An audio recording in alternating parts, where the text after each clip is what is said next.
Welcome to Scheduley, your time management app. In this video, we'll guide you how to update a password if you forget it. Once you are on the login page, enter the mobile number and password.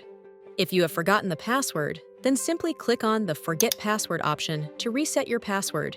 Enter your mobile number to receive the code. Then click the Send Code button. We will send a code on your mobile number. If you do not receive a code on your mobile, one more option will appear. You can receive an OTP by email. Enter the email address, then click the Send OTP on Email button.